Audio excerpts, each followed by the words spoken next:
أعوذ بالله من الشيطان الرجيم بسم الله الرحمن الرحيم الحمد لله وكفى والصلاة والسلام على عباده الذين اصطفى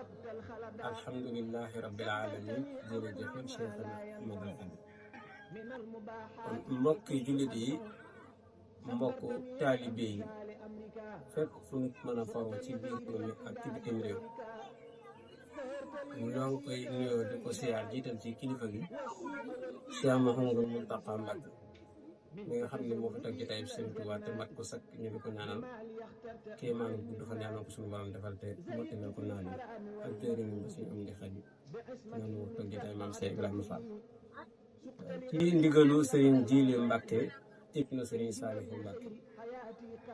ziar bi nga xam ne moom la waa daaira xale Sëriñ Saalihu Mbacké Touba Pambal bëggoon amal ci Sëriñ Jili Mbacké sëriñ bi moo ñaanat ngant la ko dab te lépp rek dëppoo ci ndogal sunu borom mooy benn kilifa bu fa wàcc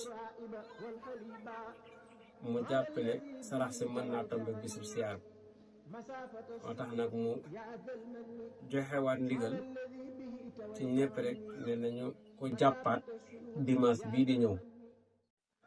kon ñu xamal ñëpp ne ziar bi nekkatul le 27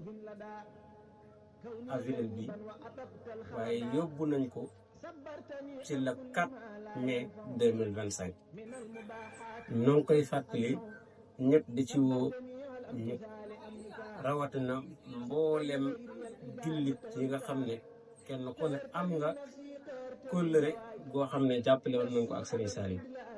ca kàddoom gu tedd ga mu waxoon jox leen ma ndaw ñi ma def ci ñoom li Sëriñ Tuubaa defoon ca mag kon ñun ñëpp ñu ànd waajal ziar bi